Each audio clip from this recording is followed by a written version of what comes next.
মনে আছে আগে জয় শ্রীরাম বলতো, এখন জয় মা কালী ও জয় মা দুর্গা বলে। লিখে রাখুন, আমার নাম অভিষেক, 26-এর পর জয় বাংলা বলাবো, বললেন অভিষেক ব্যানার্জি। আরও কি বললেন অবশ্যই শুনে নিন।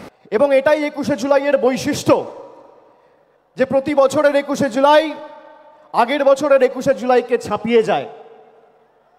বিজেপি তৃণমূল কংগ্রেস লড়াই করছে সম্মুখ সমরে, কিন্তু বিজেপির সাথে তৃণমূলের পার্থক্য কি?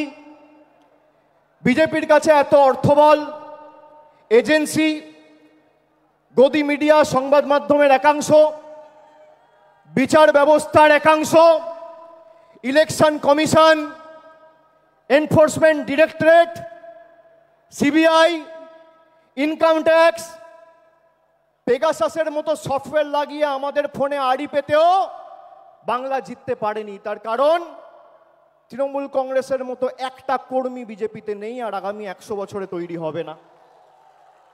আমাদের নেত্রী এবং আমাদের দলের কর্মী তৃণমূল কংগ্রেসের আসল শক্তি। আমি নতমস্তকে প্রত্যেকটা কর্মীর পায়ে, যারা সকাল 6টা থেকে ভিড় করে 21শে জুলাই আমাদের নেতৃত্ব থেকে দিক নির্দেশ নেবেন, তার বক্তব্য শুনবেন, মননে গ্রহণ করবেন, বাস্তবে রূপায়ণ করবেন বলে এই ধর্মতলার বুকে এসে পৌঁছেছেন। আমি সকলকে নতমস্তকে কুর্নিশ জানাচ্ছি, স্যালুট জানাচ্ছি, সালাম জানাচ্ছি।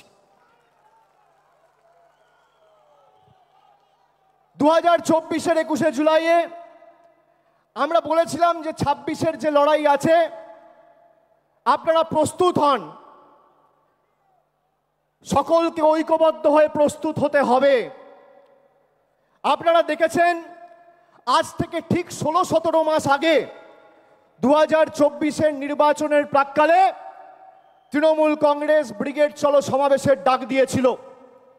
10ই মার্চ 2024 আমরা এক সপ্তাহের ব্যবধানে ব্রিগেড চলো সমাবেশ করে 10 থেকে 12 লাখ লোক নিয়ে ব্রিগেড ভরিয়ে দেখিয়ে দিয়েছিলাম তৃণমূল কংগ্রেসের সাংগঠনিক শক্তি। সেই দিনকে তৃণমূল কংগ্রেস বলেছিল জনতার গর্জন, বাংলা বিরোধীদের বিসর্জন। এই বিজেপিকে বাংলা বিরোধী প্রথম কে বলেছে? তৃণমূল কংগ্রেস বলেছে, মমতা বন্দ্যোপাধ্যায় বলেছে, আমরা বলেছি। সেই দিন আমরা যে ডাক দিয়েছিলাম জনতার গর্জন, বাংলা বিরোধীদের বিসর্জন, সেটা শুধুমাত্র একটা পলিটিক্যাল স্লোগান ছিল না, সেটা ছিল বিজেপির আসল চরিত্র উন্মোচন। যে বিজেপি 2019 সালের নির্বাচনের প্রাক্কালে এই উত্তর কলকাতায় ঈশ্বরচন্দ্র বিদ্যাসাগরের মূর্তি ভেঙেছিল, যে বিজেপির নেতারা কবিগুরু রবীন্দ্রনাথ ঠাকুরকে বামপন্থীর প্রোডাক্ট বলে, যে বিজেপির নেতারা বাংলার কৃষ্টি সংস্কৃতি নিয়ে তাচ্ছিল্য ব্যঙ্গ বিদ্রুপ করে, যে বিজেপির নেতারা ইলেকশনে ময়দানে লড়াইয়ে জিততে না পেরে গরিব মানুষকে ভাতে মারার পরিকল্পনা, ষড়যন্ত্র, নির্লজ্জ প্রচেষ্টা করে বাংলার মানুষের টাকা গায়ের জোরে গাজোয়ারি করে আটকে রাখে, সেই বিজেপির একটাই পরিচয়, এই বিজেপি বাংলা বিরোধী। আজকে যদি কেউ বাংলায় কথা বলছে, কিসের এত আপনাদের গায়ে জ্বালা, কেন এত গাত্রদাহ? বাংলায় জিততে পারেননি বলে। আমি তো আগের মাসে সভা করেছিলাম ডায়মন্ড হারবার থেকে, বলেছিলাম 50 পেরোবে না বিজেপি। আমি রাজনৈতিক ভবিষ্যৎবাণী করি না, কিন্তু যদি ভবিষ্যৎবাণী করি ভেবে চিন্তে করি আর মানুষের উপর অগাধ আস্থা রেখে করি। আমি আপনাদের দায়িত্ব নিয়ে বলছি, যেভাবে এরা বাংলার মানুষকে লাঞ্ছিত, নিপীড়িত, অত্যাচারিত, অপমানিত, শোষিত করেছে দিনের পর দিন, খালি নিজের ঔদ্ধত্য, অহংকার আর দম্ভের কারণে যে কটা ছাইপাস আর গুটি কয়েকটা বাংলা বিরোধী পড়ে রয়েছে, তাদেরকে ঝেঁটিয়ে বিদায় দিয়ে আমাদের বঙ্গোপসাগরে ফেলতে হবে। আজ থেকে 32 বছর আগের 21শে জুলাই সচিত্র পরিচয়পত্রের দাবিতে 13 জন নিজের প্রাণ দিয়ে ভারতবর্ষের প্রতিটা মানুষের গণতান্ত্রিক অধিকার ফিরিয়ে দিয়েছিল।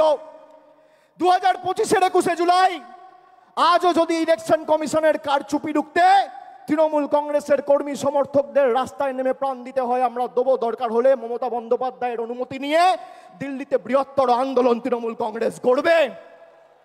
বাংলার ভোটার লিস্টে আমরা কারচুপি করতে দেবো না। আর বিজেপি দলকে বলে রাখবো, মাইকের আওয়াজ যত দূর যাচ্ছে, বাংলার মানুষের ক্ষমতা আপনারা দেখেছেন। 100 দিনের গরিব মানুষের টাকা আপনারা গায়ের জোরে বন্ধ করে রেখেছেন।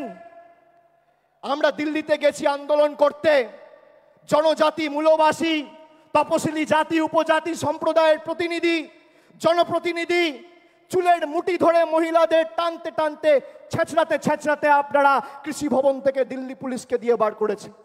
তার জবাব পেয়েছেন 2024-এ। এবার কি করছে আসাম ফরেন ট্রাইব্যুনাল, যার বাংলার মাটিতে কোনো এখতিয়ার নেই, সেই আসাম ফরেন ট্রাইব্যুনালকে দিয়ে চিঠি পাঠিয়ে রাজবংশী ভাইদের বলছে তোমরা বাংলাদেশি। আমরা বাংলায় কথা বলি, আমাদের অপরাধ 100 বার বাংলায় কথা বলবো। আমরা যত বাংলায় কথা বলবো এটার তত গায়ে জ্বালা। গর্ব করে বলবেন বাংলা। আগে জয় শ্রীরাম বলতো, মনে আছে? ঠেলায় না পড়লে বেড়াল গাছে ওঠে না। এখন বলছে জয় মা কালী, এখন বলছে জয় মা দুর্গা। আর আজকে আমার নাম দিয়ে লিখে রাখুন 21শে জুলাই 2025। আমি বলছি 26-এর পর জয় বাংলা বলাবো, না বলাতে পারলে আমাদের ক্ষমতা নেই।